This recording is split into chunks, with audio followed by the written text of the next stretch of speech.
DFS show with John Impemba and James Grande.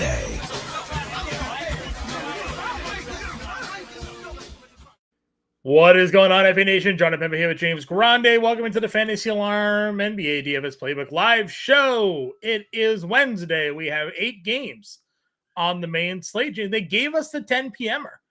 You know, DraftKings has really been cutting that out of their slates for the majority of the season, maybe because it was a solo 10 p.m. they gave us. I mean, they're not shy about giving us like a 7-game slate. So a little interesting to see the 10 p.m. It's welcomed. Atlanta Golden State should be a pretty fun one for DFS. So we at least had to take advantage of that. Today was a day of injury news, some surprises, I would say, maybe some not so surprising injury news. We pretty much saw with Trey Murphy playing with the scrubs late in that game that we assumed he would not play. We did not anticipate Brandon Ingram also sitting out.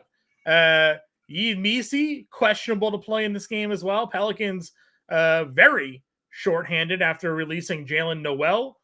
They signed Alfred Payton, who's not on either of the DraftKings or FanDuel slate, so you can't even play Elf on a Shelf if you wanted to here tonight.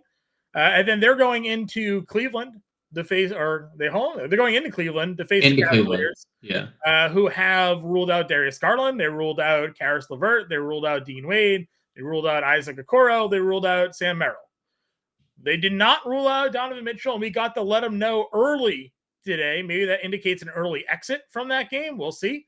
But John, tell the people what that means to let them know. Yes. So if you follow Donovan Mitchell on Twitter and have notifications turned on, which I do, he pretty much only tweets about the Mets and let them know. He is a big Mets fan. The World Series and playoffs, my timelines were constantly blowing up.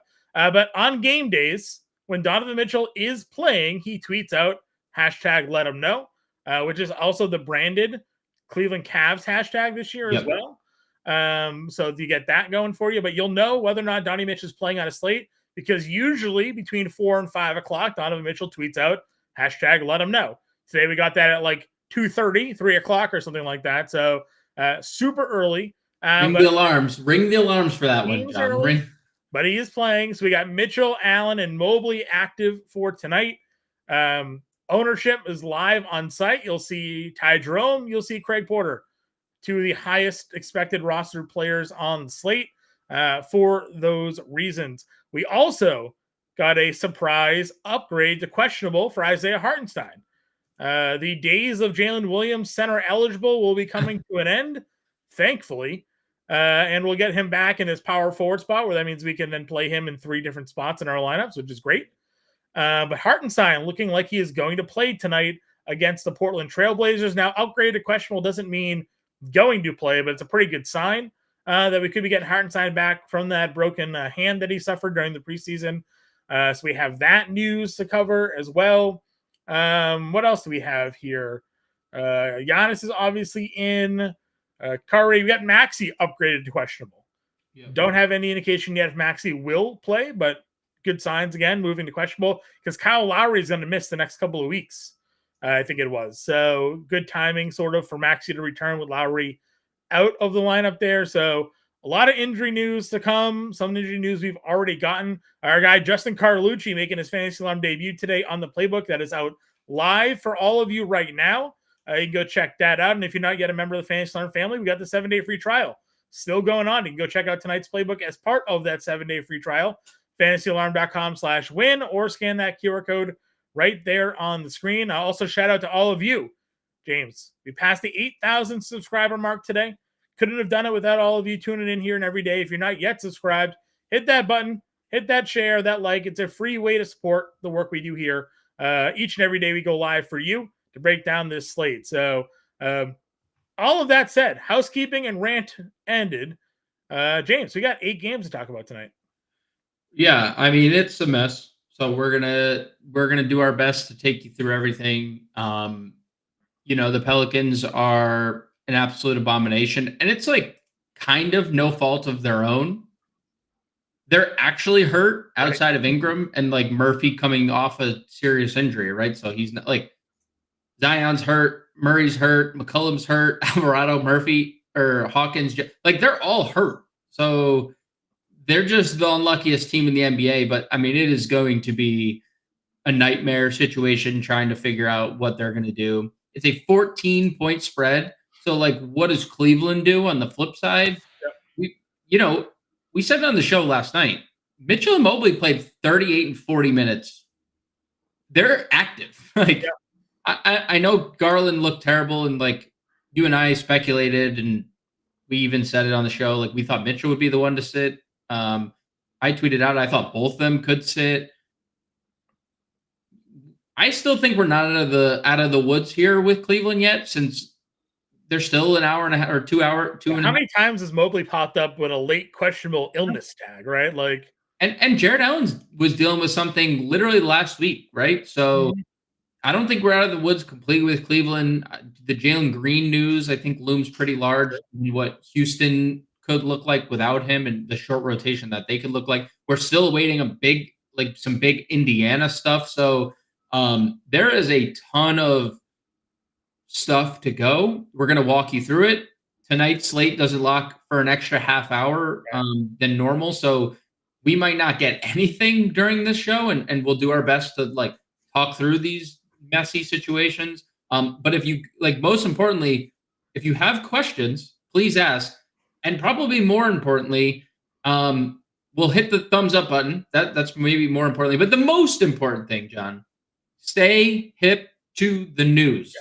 Like, it's going to come out like wildfire tonight. We have the NBA lineup channel in our Discord for that reason, right? Like, just you get all of the news. It's in the playbook as well. We have the updated feed embedded into our playbook. So you just check that before 7:30. See what news has come out that may be impacting your lineups if you aren't a sicko and have push notifications turned on like me and like James, right? Because that's how we get that information as quickly as possible. More often than not, James and I are typing to each other at the same time when news breaks. So a lot of eyeball emojis throughout the day when things happen. So anyways, we appreciate you all tuning in. Albert popping in here early. Jeff as well. DePrince on time and early for once. Happy to have you in there, DePrince. We'll get you in the green today, my friend. I know you've fallen a point shy each of the last two slates. Cam the man saying this feels like an April NBA slate. It does a little bit for sure. Chris Diaz looking for that 100K over on FanDuel today. Sasha popping in as well here.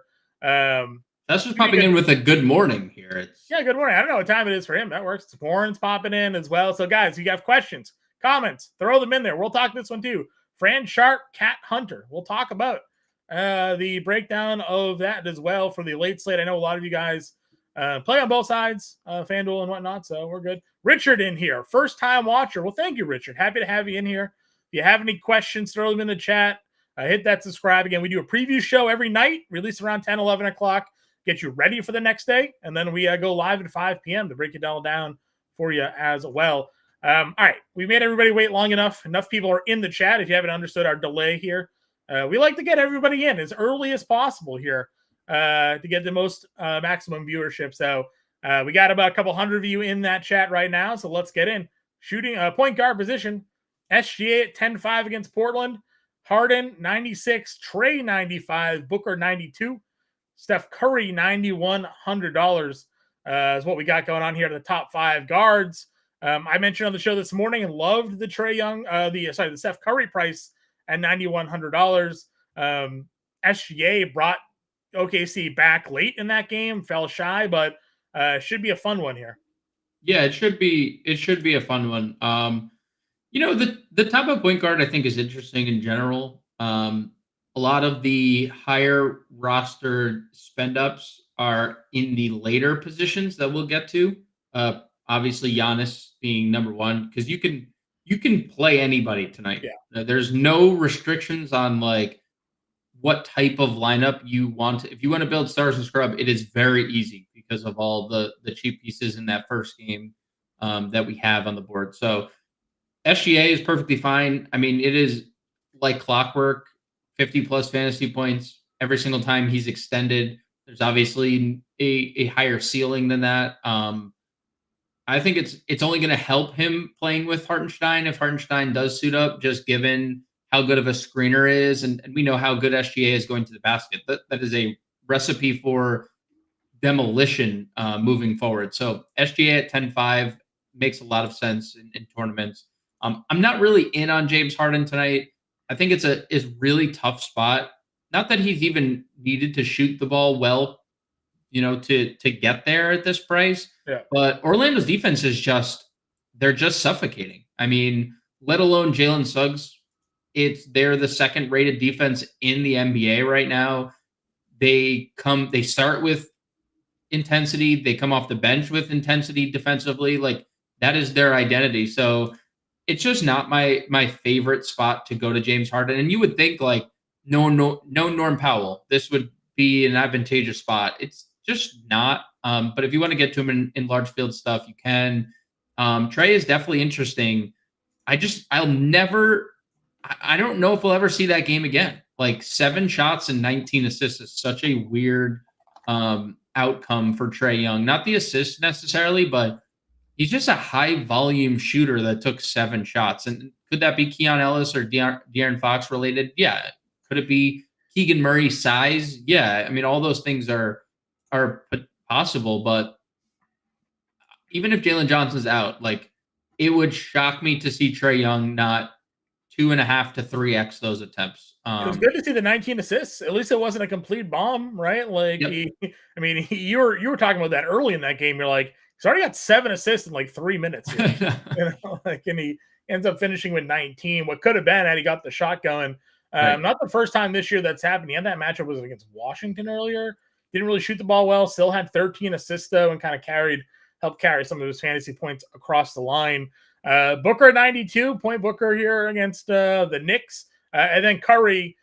He does have to deal with Dyson Daniels' defense, but I mean, he has been as good as maybe in a long time we've seen for stretches lately, and the $9,100 price tag just doesn't do him justice right now. Welcome, Jay. I see Jay just joined the Discord, and that's what all you should do. That. In the link in the description of the show. And salute to Des, everyone else. Get out of the hospital, Des, dude. Hope you're feeling good, dude. Yeah, hope you're feeling okay, Des. And welcome everyone else into the show as well. First time, long time, whatever your appearance number is on the show. Welcome to all. I think Steph is obviously a great tournament play. We saw it. 32 minutes in that Clippers game in a close loss. That was what Steve Kerr had talked about coming into the year, that they want Steph Curry at the 32-minute mark. Right? Like, normally there's a leeway for that to rise in competitive games. We didn't see it in the Clippers game, which is a little weird. But like, we saw it in Dallas and OKC where 35 and 36 minutes, and then you're like, oh, right, Steph is still him. And I think that's the problem with like individual matchups sometimes with the Warriors, just because like their offense is so predicated on movement and it's so like complex that I think, Dyson Daniels is going to guard Steph. He's also going to be switched a lot off of Steph, and other players are going to try to guard someone who's not guardable at times. So he's been great peripherally. If this is a competitive game and he does get up to 35, 36 minutes, there's obviously a crazy ceiling. So I'm definitely in on Steph Curry in tournaments. I don't think a lot of people are going to get there. Like, his ownership is pretty like middle of the road, around 14, 15%. Maybe that does go down a little bit. I think just depending on what we get from Cleveland, I think could be a tell-all, because if we do get word from Atkinson about like Donovan Mitchell and they're like, yeah, he's playing, like he's good, full run if this is a competitive game, well, then I think a lot of people are going to go to Donovan Mitchell because they should. So we don't really see a ton of ownership on guards, the top guards here today, because all of the primary value is at the guard position. So a lot more are plugging in their point guard, shooting guard positions with the value that's on today's slate, and then even a mid-tier option, which we'll cover in a second, that just has the team to himself here today. So they're all good. Again, you want to get to any of those top guys, you can. Brunson versus Phoenix is 89. You mentioned Mitchell at 88. Dame Lillard in a really good spot here against Chicago at $8,700. He is getting a little ownership love here today. Again, both of the top Milwaukee guys are, and we'll hit Giannis when we get the power forward there. We may have Maxey back. I don't know what to assume for minutes if he does return. And then get Halliburton at $8,300 in that 8K tier. Cam, I will give credit to John. Definitely John's boy. I did steal him for my near takedown the other night, though. So for that one night, for sure, that I will say, you know what? I played alone, Ty Jerome, and I reaped the rewards. But John's out here. I'm going to take my flowers here for a second on Dalton Connect, by the way. Yeah, because we talked about him pretty extensively on the preview show, and you were like, Then Hachimura got ruled out, which obviously changed the dynamic because we knew he was going to start.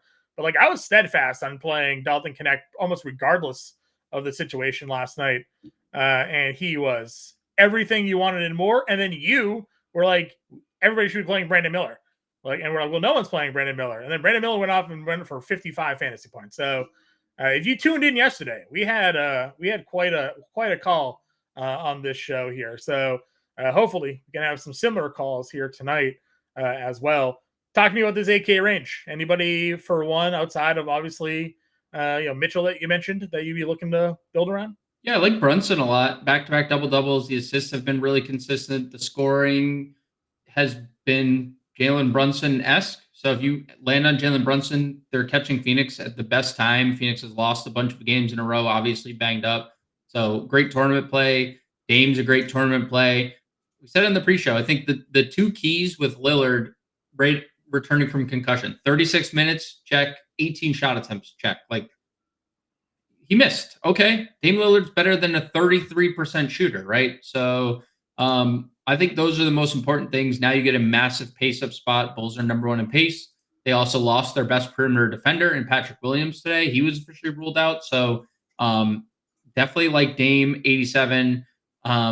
Maxey, I'm indifferent. He's going to, if he does play, it's going to be, I would say, mid-20s minutes. I think I projected him at 26 minutes today. And that's just me being, following kind of like the trend of Philly returnees. Yeah. Like that's kind of been where they've sat in their first game. So Maxey 26 minutes, no thanks at that price. And Halliburton, I mean, it's just a really tough spot. We told you not to play him, and it wasn't obviously a terrible play the other day. They got 5x because he was helped by 7 stocks. And if that's what you're going to rely upon in a spot against Houston, well, then we're probably not going to have many winning lineups that include Tyrese Halliburton. But he is at the end of the day a really high ceiling player. So I think this 8K tier in general is pretty solid.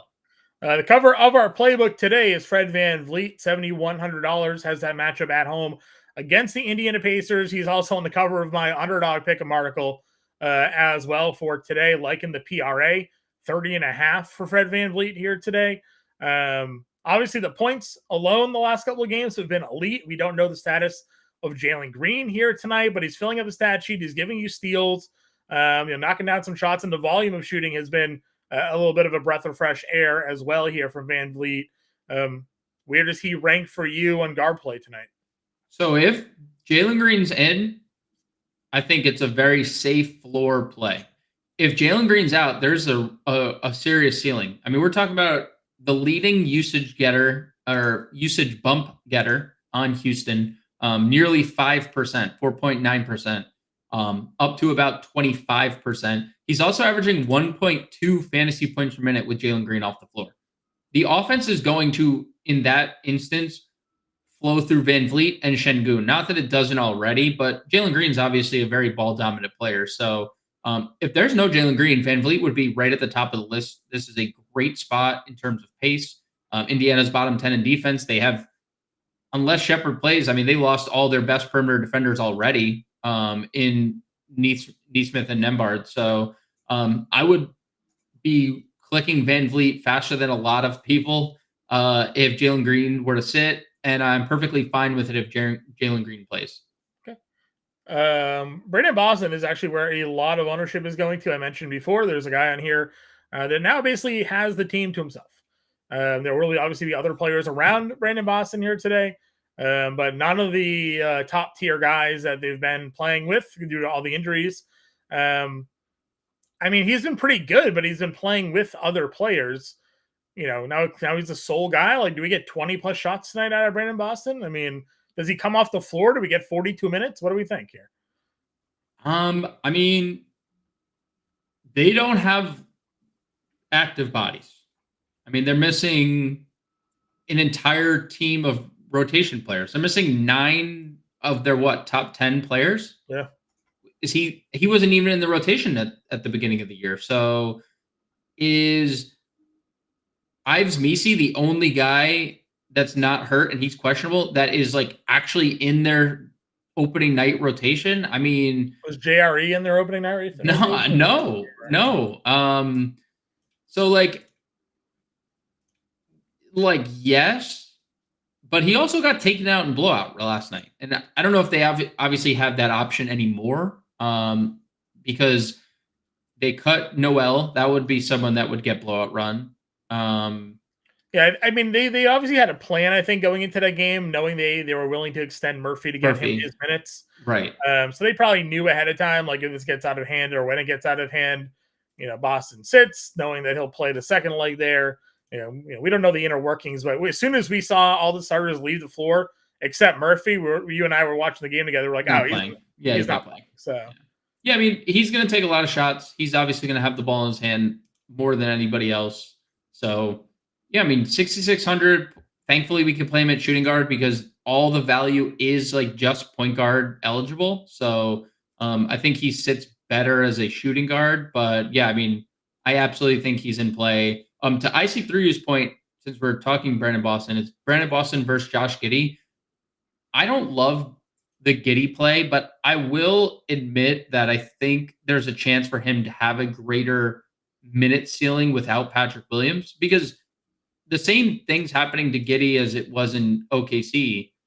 He's getting taken off the floor late in games where he's like, but now without Patrick Williams, I think there's obviously a greater opportunity for him to stay on the floor. So I will grant you that is something to note, but it's still, if he only plays 22 minutes at $6,000, you're pretty much dead. Yep, I agree with you there. We've got Tyus here, $5,800. We had to mention Power saying this could be a blowout for Phoenix, 6 games in 9 days for them. Then welcoming him in the Knicks. It feels like whenever I've bet the Knicks on the road a few times and they were like small favorites and they lose. I don't know if it's just the Knicks they don't travel well. I don't know what it is, but I think that there's I'm kind of with you. I like the Knicks tonight, but 5,800 isn't really good for the last couple of games here. They need help. They need offense. They need scoring. They might get Nurkic back tonight. I know they have Grayson Allen and whatnot, but Tyus has been fine. Shaedon Sharpe, we talked about. If Simons, is out, Sharpe is the offense has been crazy good for him. Yep. Yeah, it is probably contingent on the Simons stuff because it's just hard to fully project Shaedon Sharpe having a 30+% usage rate if Simons isn't there. He's had one without Simons. So OKC on the second leg of a back-to-back for what that's worth too. So yeah. Do we have Boston or VanVleet here? There in cash, huh? Mm-hmm. Am I freezing? I'm frozen, I think. No, I hear you. Do you not hear me? Yeah, I do. I'm a little delayed here. I can feel a little. You did freeze up a little. You did freeze up a little bit. How delayed are we? We're good. I think we're good now. We're good now? Yeah, we're good. We're good. Boston or VanVleet for cash? Ownership's going to go to Boston on this, I think. The ownership's going to go to Boston, and they might only have 8 players. So we don't they signed Elfrid Payton, but we haven't heard if Elfrid Payton's even going to be available tonight. Yeah. Was that something that was confirmed? I know Shams Charania had tweeted it earlier today, but I don't think it was confirmed. I hadn't heard yet regarding the Elf status. So because if Elf doesn't play, New Orleans has Boston, Green, possibly Misi, JRE, Kane, Jemison, Tice, Reeves, Matkovic. That's 9, and that's with Misi in. So, yeah, I mean, Boston's going to have to play a bajillion minutes. Sure. Other value options here. We got Delano Banton, TJ McConnell, $4,800, something we've talked about. And then we get down to our Cleveland chalk. Right now, we have Craig Porter Jr. and Ty Jerome over 40% roster tonight. Jerome, $4,500. Porter's $3,500, so $1,000 difference between the two. But everybody's just kind of playing both, it seems like. What are your thoughts here on this Cleveland value? Yeah, I mean, Cleveland plays a lot of 3-guard lineups, and we're going to see a ton of Ty Jerome with Mitchell, with Porter.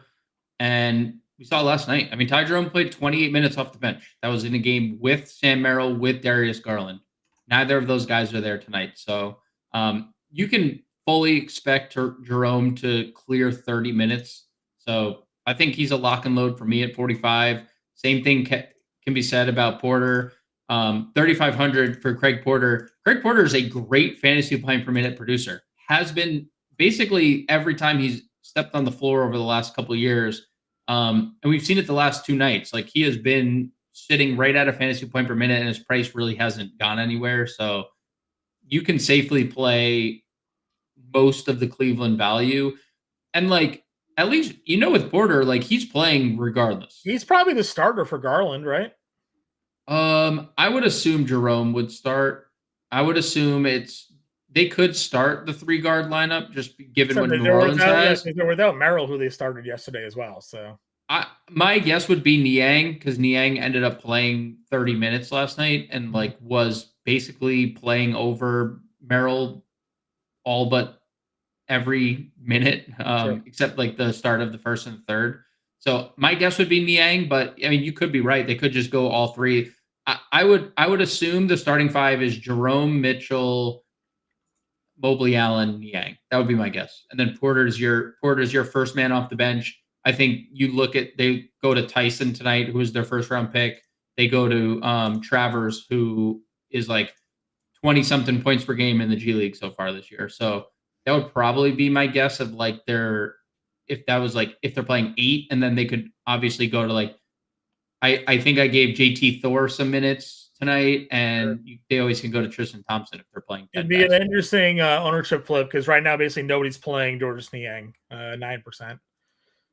So it would be, if he ended up in that starting lineup, I would imagine that would jump. So and we had the question earlier, FanDuel chalk, it's about the same. Everybody's playing Ty Jerome and Craig Porter, Brandon Boston, your top 3, your top 4 guys.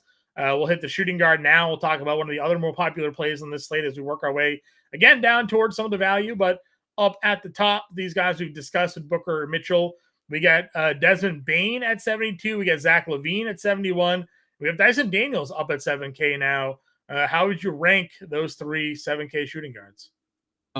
LaVine 1, Bane 2, Daniels 3.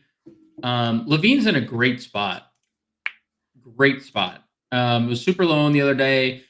He just has a really high ceiling when he scores at an elite clip, and that's kind of been consistent throughout the year. When he gives you 25 plus points, there's a really high ceiling at $7,100. So LaVine 1.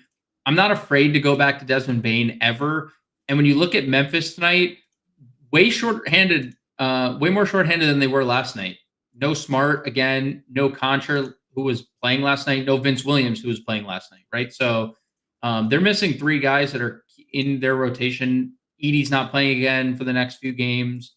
Ja's obviously out. So I'm not afraid to go to Desmond Bane at all just because of a bad night. 1 for 10 shooting, okay. Desmond Bane, that happens to everybody. Like, he also has an 11 for 19 on the year shooting the basketball. So we know he's an elite scorer. Yep. And then the Great Barrier Thief 3rd, not because I don't like him.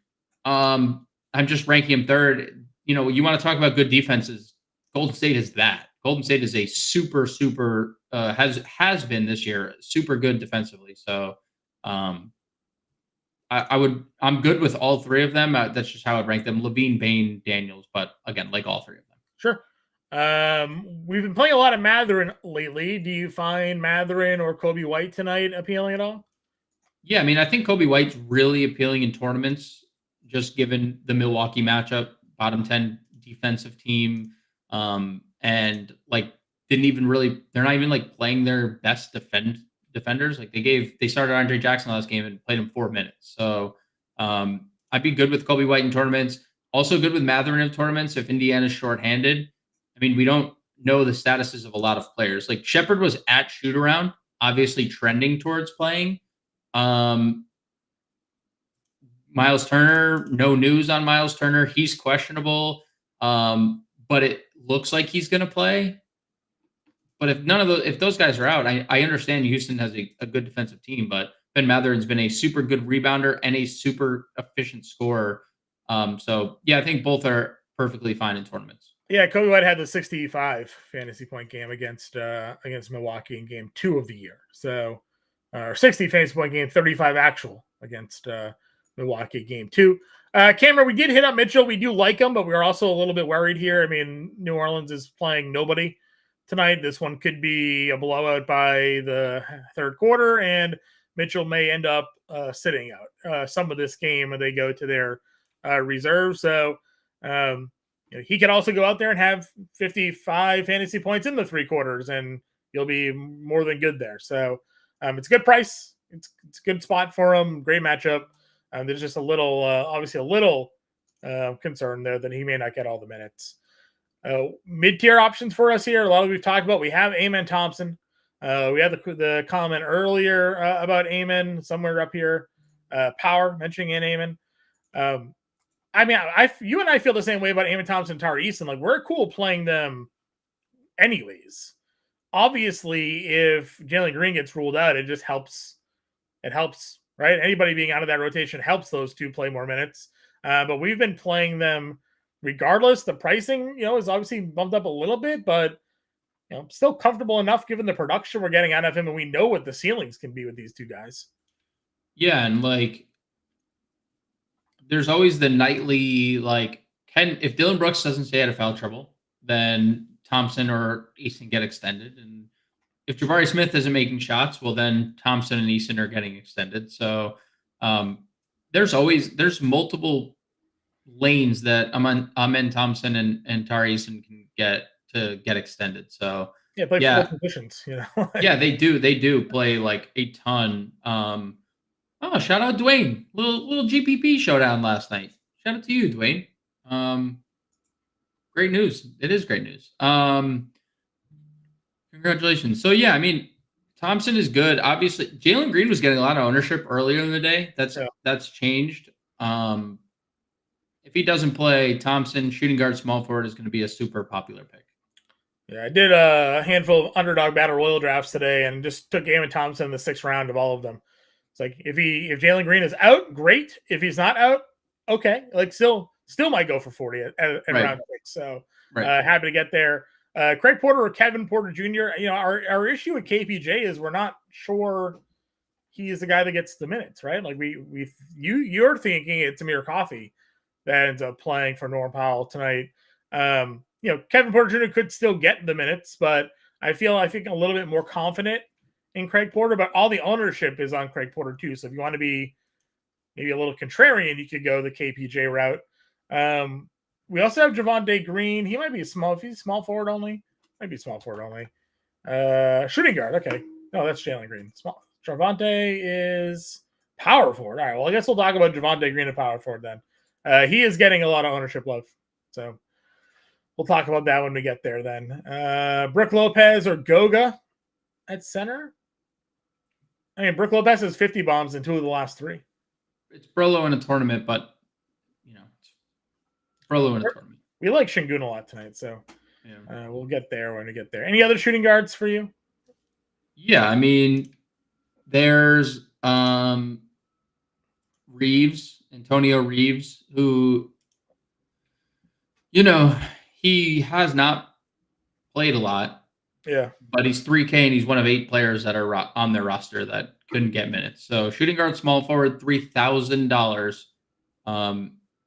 If the game's a blowout, he's in the rotation. If he's, they need a sub, he's just a sub because he's one of 8 active bodies. So yeah, I mean, Antonio Reeves is hard to not want to get to. He just makes sense in a lot of different avenues, and it just helps you get whoever you want. Like if you wanted to play Giannis, Şengün, Donovan Mitchell, or if you wanted to play Giannis, Towns, and whoever, right? If you wanted to spend up for Curry, like you can get all three of them and then just comfortably build the rest of your lineup. So I do think Antonio Reeves at 3K is just a viable option for those looking to stars and scrub their lineup tonight. I wish they still had Matt Ryan on this team. Just be a perfect Matt Ryan day. Yeah, it would be. Green versus Mobley. No, I'd play Mobley over Javonte here today. I would play that, I think. I guess that is a Javonte, but it also, based on the price, could be a Jalen question in like a util scenario. I just need both power forwards, but yeah, that's true. I think I think if anybody was to play extended minutes, it would be Mobley, but I don't know. Anybody else here at shooting guard for you? No, I'm just commenting on the power comment. I mean, likely blowout is, I would say, it's just I'm not disputing there's obviously a chance and there's a lot of variance in basketball in general, but like predicting a blowout on the road in a 5-point spread, I feel like is kind of not the way to look at it. You can if you're playing multiple lineups, but like campaign's he'll get over 20 minutes, right? So I mean, yeah. We've also seen, I guess Brunson and Towns aren't guys that get extended. In the blowouts, right? It's we've seen Bridges and OG and Hart get like sub back into games. Yeah. But Brunson and Towns sort of stay on the bench. So if it does blow up, Payne likely getting that extra run. Sure. Unlike the other guys there. So I'm fine, but different. I'm just saying like the comment of likely blowout, I think is like a little bit of misinformation. Just like it's a 5-point spread in Phoenix, right? I understand the scenario. Like Phoenix playing a lot of games lately. They've been struggling. The Knicks are still going on the road across the country to play in Phoenix and what's considered a close spread in Vegas. So that's all the only thing I'm commenting on really. Any Alex Caruso interest here? I mean, the minutes were fine last night, but it's no Isaiah Joe again tonight. The minutes should be fine once again. Mm-hmm. $4,100 for him. Played 26, missed all of his shots, but gave you the 5 blocks and steals because he's good at that. So, yep.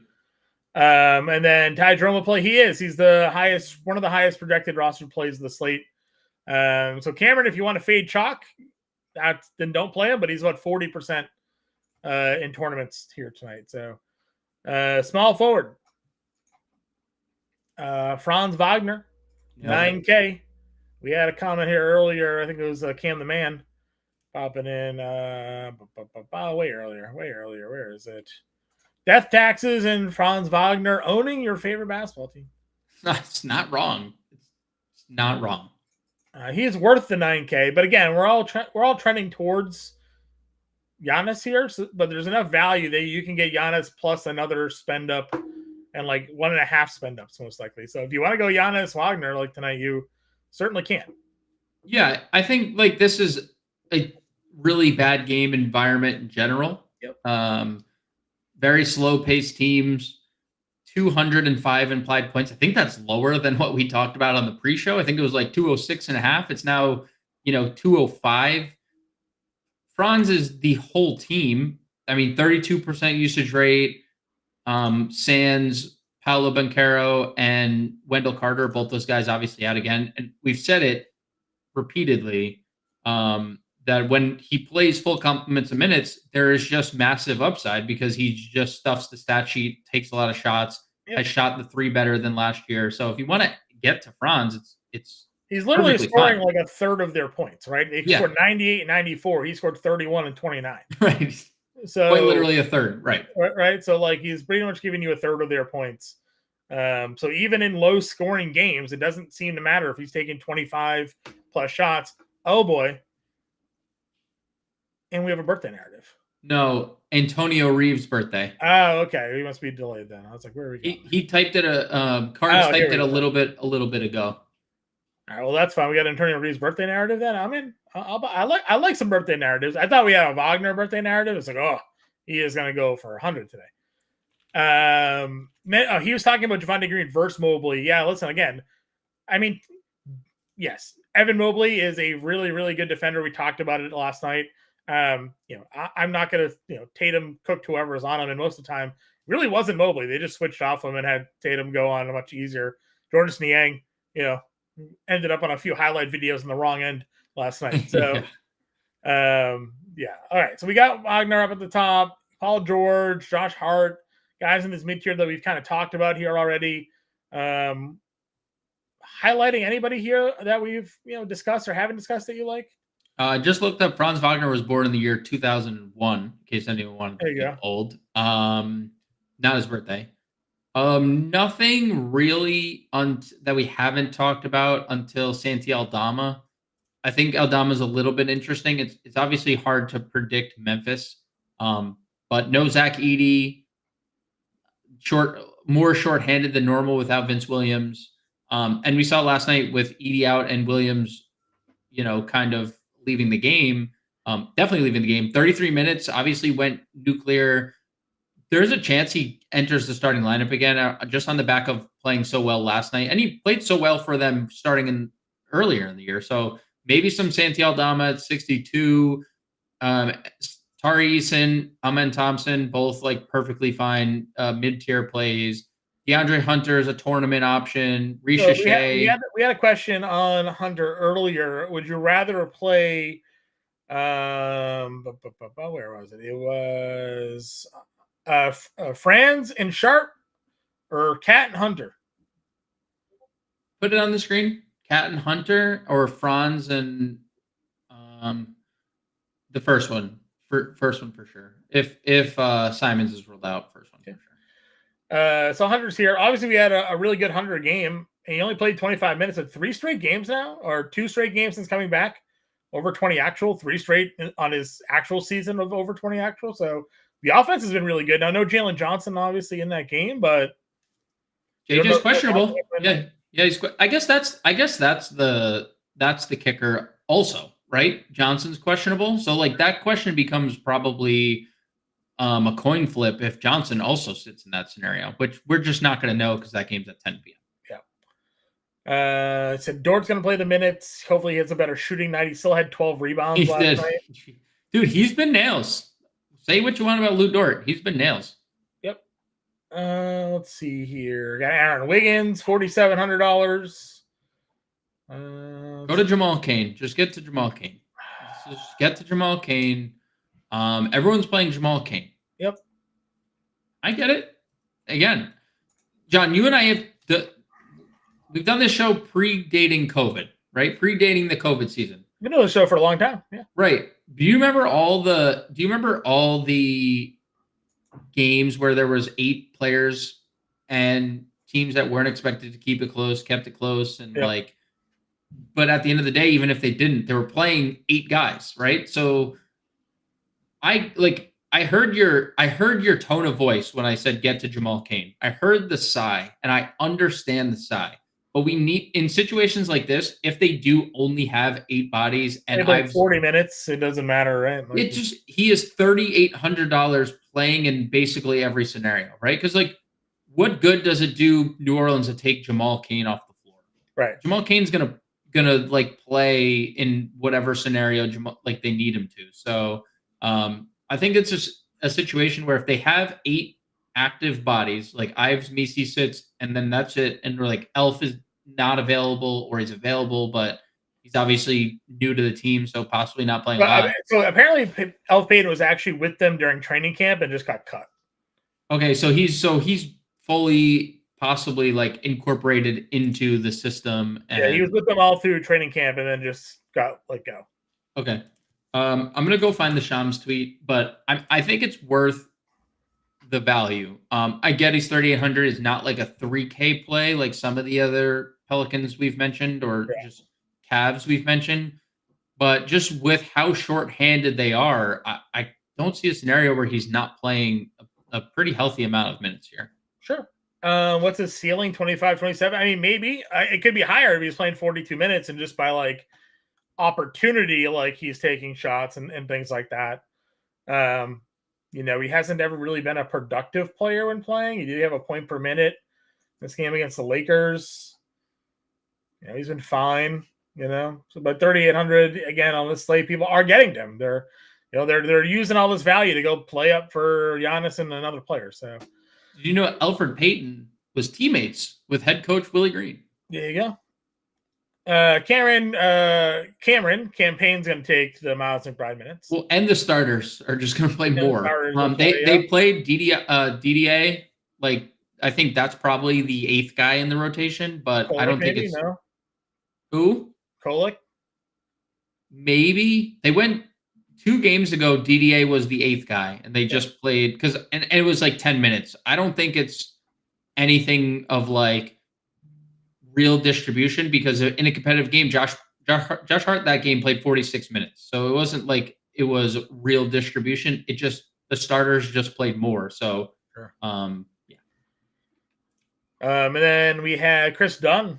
If Dunn is playing, I don't mind it, right? Like playing more minutes tonight. Like maybe if he starts, he was starting for a bit. Yeah, I mean, he's starting.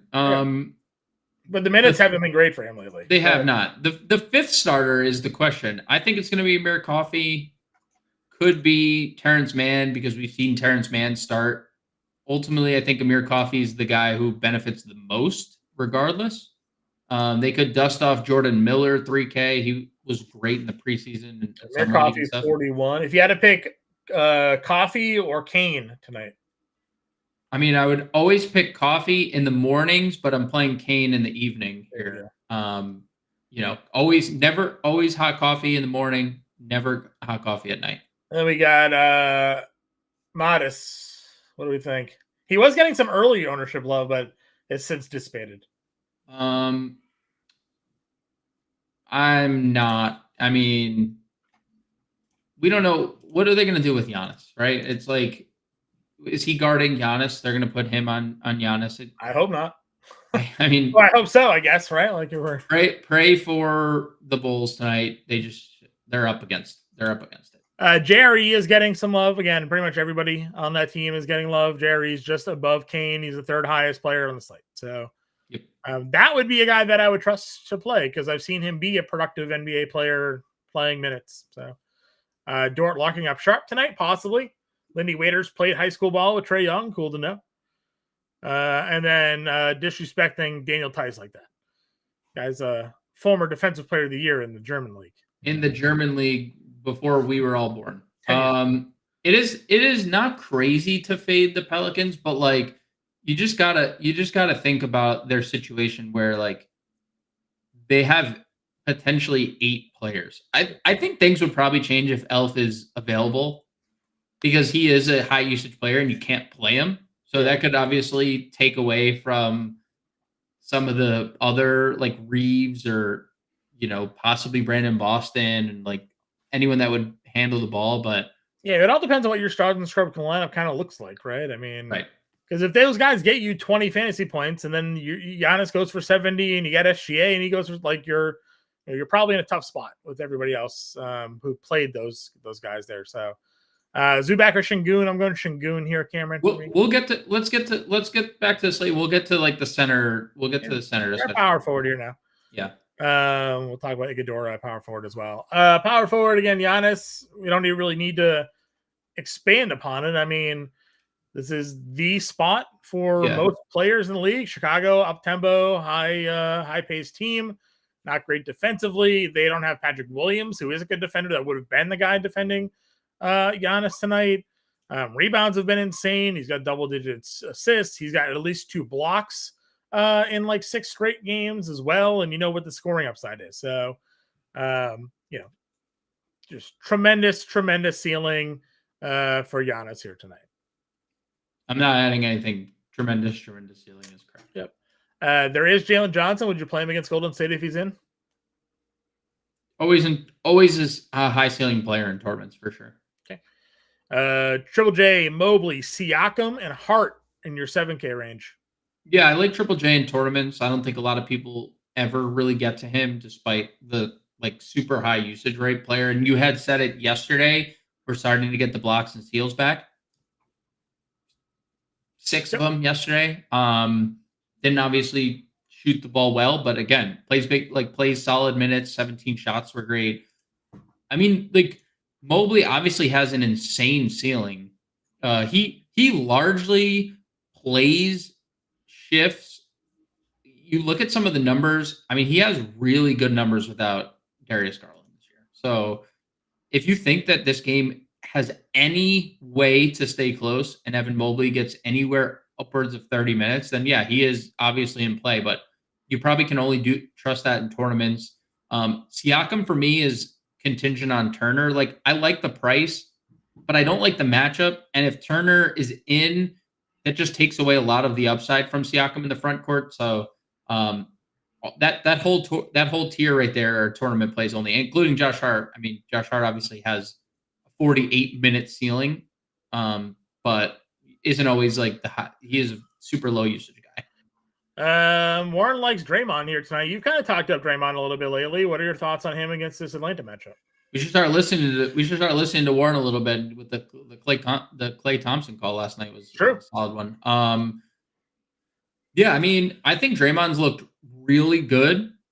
Always just a tournament play for me because we just don't know if he's going to be able to stay on the floor based on like getting thrown out of games. 2 games ago, got thrown out of a game, which was the first time, thankfully. But yeah, he's been super productive. The scoring is what brings the ceiling because the peripheral stats have been super elite for Draymond. Again, the defensive stats have been great. When he makes shots, he does have a good ceiling. He's made a bunch of threes lately, 5 straight games with multi-threes, which is really good to see. And they need it because they really don't have like with Kuminga coming off the bench, like they don't really have that consistent second scorer in the offense. So they need Draymond to be more efficient, more effective offensively. So great. I like him in tournaments. You know, teams the last couple of years were just like letting him shoot. Like, yeah, go for it. Like, right. You know, like, hey, dude, if he's gonna make 2+, he's shooting 47% from 3 this year. Yeah. If he's gonna shoot 47%, I mean, he's gonna have some big games, especially in, you know, we're seeing it 31, 32, 30, 32 minutes lately. Like and it's a great spot. This game we're not talking about this game a lot, 239 implied points. Like that is far and away the highest. I mean, that in the Chicago game, just like leapfrog, it just like lapped the rest of the field. So, you know, for a game with 239 points, we haven't really like specified like, we love this play, well, right? We don't really know where to go with the players, right? I said Steph. Like, I really like Steph Curry tonight at his price point, you know. But like Daniels is obviously up to 7K. We don't know the Jalen Johnson news. You know, we never know what Golden State's rotation. I know. I'm not sitting here like I don't disagree. I'm also just saying if this game goes for 240 points, there's going to be some big fantasy scores. Yeah, Myron's saying he likes Draymond too. He also said it feels icky, and I couldn't agree more. I could not agree more. I mean, it hasn't felt good playing Draymond over the last couple of years, so you know you got to sort of reprogram your brain to ignore the past struggles there. You do have Wiggins, though. You mentioned like they're going to score all those points. You know, at least he's a guy that could play over 30 minutes, should play over 30 minutes. You know, more than likely there. Good price point at $5,400 for him. Tari Easton, we discussed at small forward, always a guy that you can look at $5,600. We don't know what's going to happen with Indiana, but you have Obi Toppin. If there is no Turner, we do know that they have Moses Brown available for them tonight as well. Would probably start Moses Brown at center tonight if assuming Turner doesn't play. But Toppin should get minutes, you know, really no matter what here. And then you have JRE, who is getting a lot of ownership tonight. And again, he has at least been a representable NBA talent, you know, for a few here. Yeah, he's fine. Obviously, the price I don't necessarily enjoy $4,700 because even in the few games that he's been extended, he hasn't necessarily paid off $4,700. He's never played with this unit, but he has never been on a team where 9 of their top 10 players are absent, and maybe number 10. I mean, number 10 is questionable, so if he's taking 6 and 7 threes as it is now. Maybe that like doubles tonight, right? He's just out here launching. You know, if Messi doesn't play, They're actually missing every. They'll start Tice at the 5 and JRE at the 4. Green the 3, Boston the 2, Payton the 1. We didn't mention Javonte, actually talk about Javonte though. No. 5K. He's 5K, yeah. He's fine. I mean, again, not a great shooter. Slasher, more of a slasher than he is a shooter. He had some big games for the Bulls down the stretch of last year. He can get you defensive stats, right? He's generally a pretty decent steals guy. We've seen him extended this year. He hasn't been very good. He's starting for them, but it could be there. Anybody playing Anthony Black? We talked to Anthony Black on the preview show. We hadn't really touched more on that game. Because again, it's the lowest total on the board. It's 205, I think you said, right? 205. Yeah, 205. So, Black's he's been playing better. He's been playing better. Yeah, he has. He has for sure. Not a priority for me. Thoughts on LaRavia? I think he's interesting. He played a lot of minutes last night, and they're down a bunch of guys again. No Vince Williams, no Smart, no Edey. That could lead to more LaRavia. We don't know how they're going to handle Brandon Clark on a back-to-back. That could lead to more LaRavia. It's fine. It's $4,500. I think that's a really nice pivot off JRE. I'll say that because, again, I'm not saying JRE is a bad play. He's 4,700. This isn't for JRE, right? For Jeremiah Robinson Earl. So I think LaRavia is a fine pivot. Same thing with George's. Rob Will was getting a boatload of ownership earlier today. That's kind of just gone away ish. He's still pretty popular. So Rob Williams is a good pivot off of JRE. Iguodaro is interesting at 3,900, but we don't necessarily know if Nurkic is playing or not, and what their rotation is going to be if Nurkic does play. So there's a lot of fine pivots off of JRE here at 4,700. Justin, I don't really think much of Jabari here. I think there's a reason his minutes are trending. And then I'll just promote myself here. Tweeted this one out today, which is getting a whole lot of interaction on Twitter. But report came out that Amon Thompson, Tari Eason, not available in trades during the deadline, which would make you think that maybe Jabari Smith is on the trading block here. So just haven't seen it. We just haven't seen it from Jabari here. So tough for me to want to trust and go back to that well. Anybody else power forward? The only thing I'd add on the Jabari Smith point would be there is potential for it to, I think, a higher ceiling of minutes if Jalen Green sits. Okay. That would be my only thought there. Yeah, that's fine. Again, I know we had the big game here, but he's had a lot more bad games than good games. So, John Isaac is someone also, John, that's getting a bunch of ownership, and I know the minutes have been pretty good for him lately. I would just caution those that are interested in Isaac or playing Isaac. This is the front leg of a back-to-back for Orlando.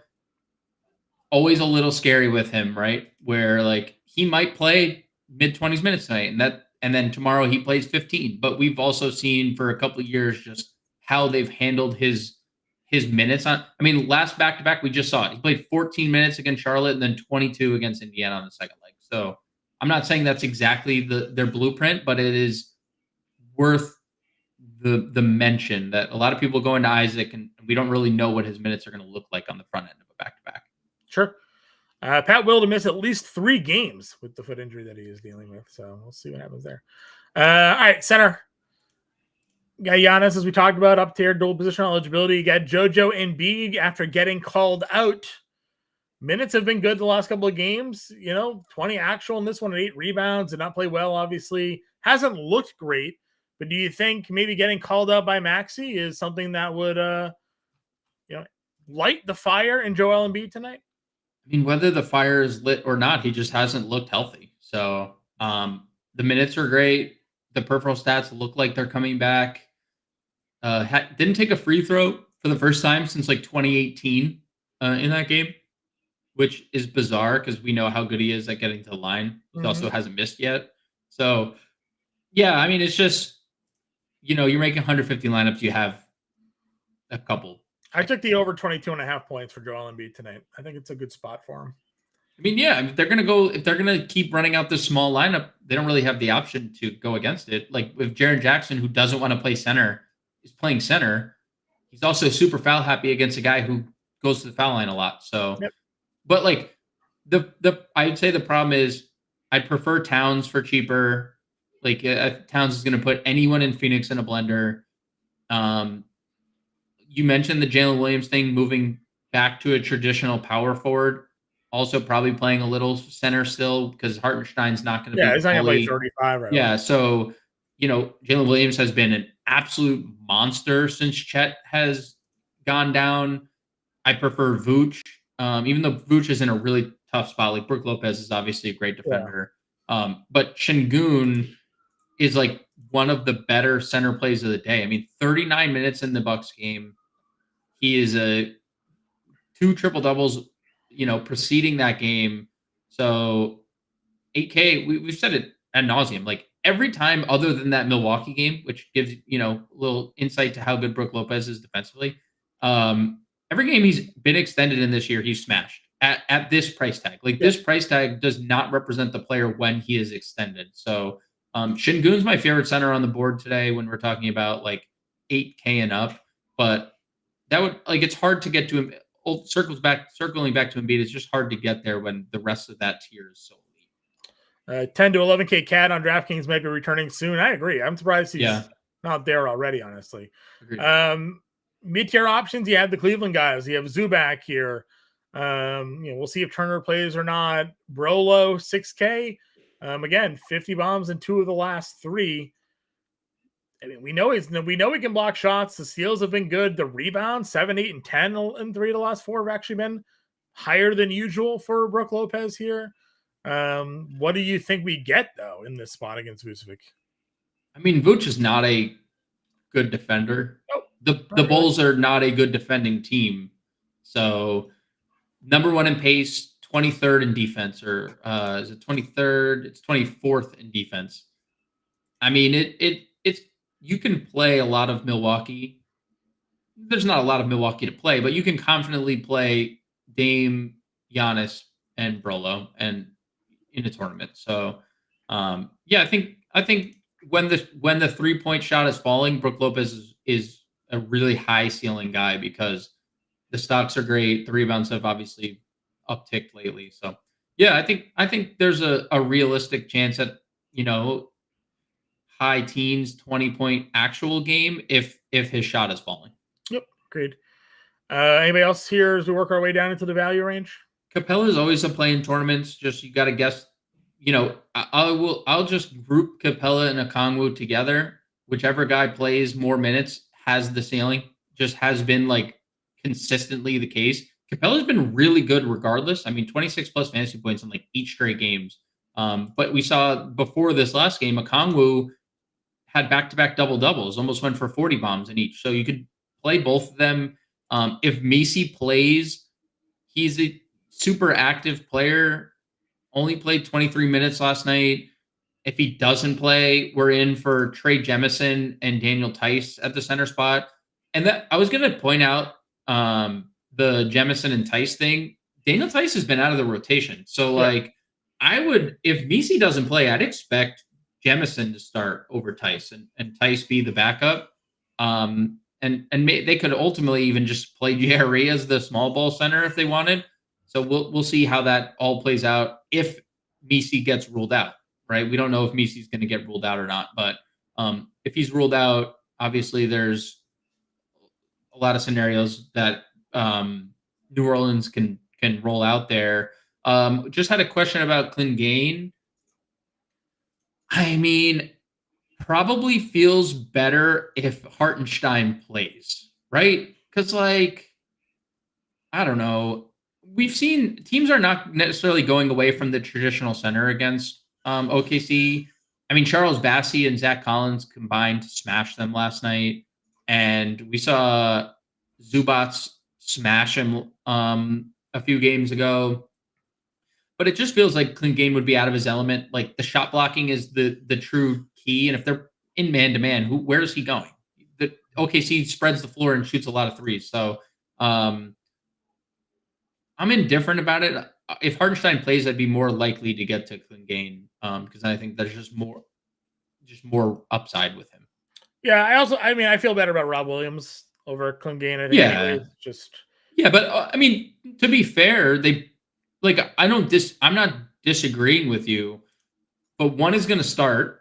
One was a lottery pick for them, and he also almost triple-doubled with blocks. Like, it's not like he doesn't have a ceiling as well. No, I agree. I'm just more speaking to your like athleticism. Sure, agreed. I get if Messi plays, we just got game time decision. Where do we put him at 5K? I mean, he's in play. He's in play. Yeah, he's a super active center. So if he's active though, like do you think that they would keep a rotation, or would he get more than the 29-30 minutes he usually gets, do you think? I think the one problem that Messi runs into is that center is not the position that they're hurting at.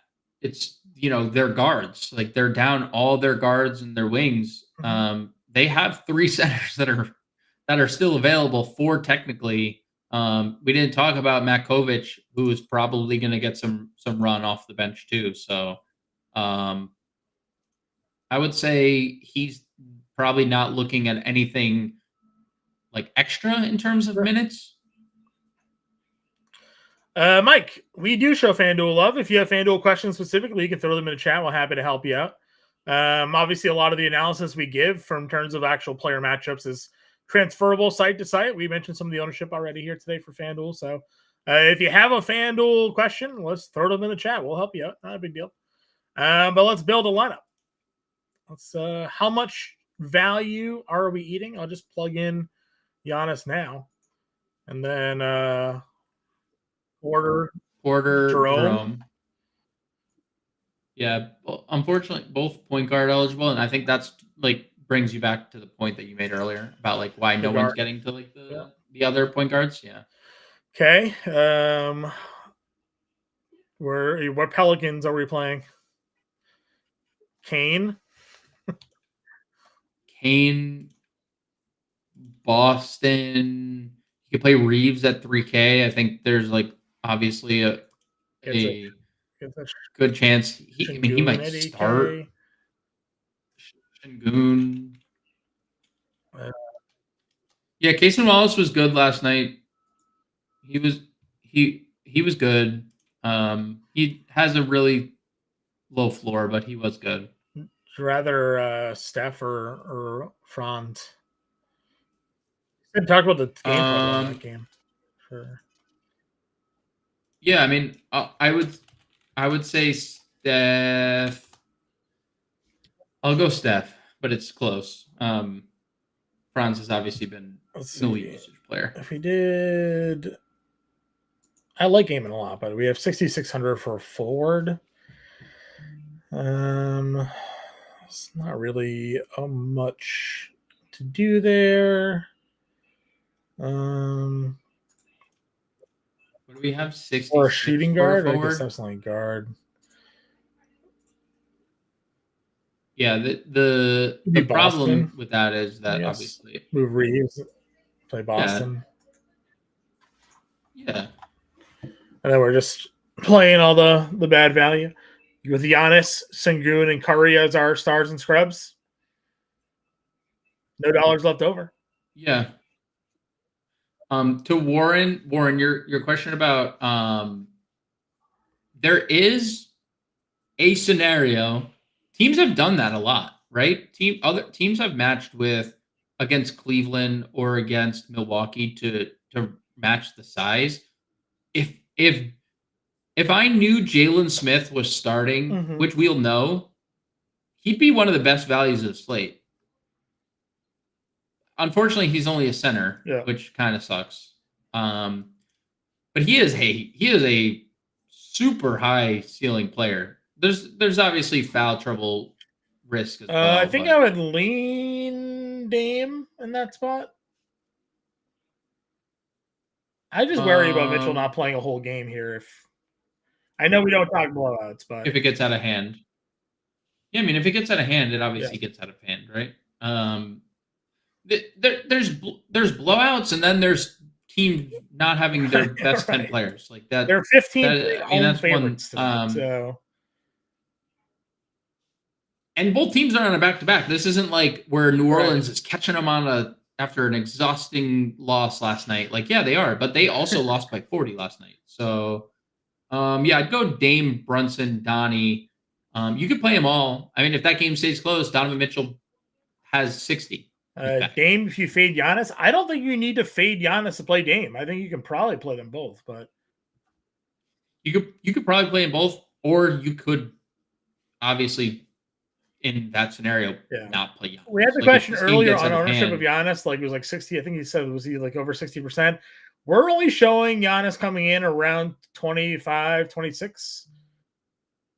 That is large, but the ownership is based on large field tournaments. Single so if you're playing in single entry, he's going to be half the. Yeah, he's going to be 50%. But like he's in terms of where he ranks, he's like the 5th highest rostered player of the night. So if that gives you any context, like better context, yeah. I'll even actually update that. I'll get the updated on site here because we just actually had an update come through. Right now, actually, 16 p.m. Eastern time. Giannis now up to 34%.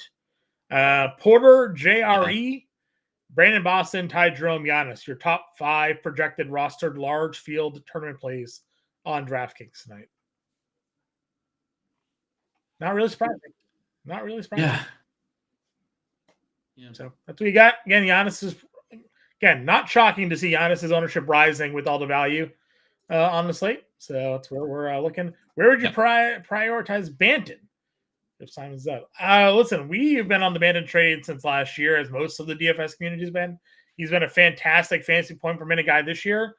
I would definitely play him. I think he has a much higher ceiling than some of these other guys that we're kind of talking about, but the pricing is obviously different for Banton. Now you're playing on FanDuel there, Michael. So FanDuel, Banton, he is, I mean, no one's playing him now, but that would change. He's 5,600 too. He's not very cheap over on FanDuel comparatively to the value that's over there. Would you rather play a $5,600 Banton or a $6,300 Brandon Boston if there's no Anthony Simons? Okay. Brandon Boston. That's kind of your pricing. Ty Jerome, 47 or Banton, 56. Okay. Ty Jerome. Jalen Green will play. That's great. I was just looking at my lineup that I've built already. And I was thinking about what I would do or what I want to do but we're not. I was like, hopefully we get the Jalen Green news early because I would just not play Brandon Boston, I think, and play like Amen Thompson or VanVleet or something. But I'm playing Zach LaVine over Kobe White for me. Agreed. All right, guys. Good luck with your lineups. We'll be back tomorrow. 4 games.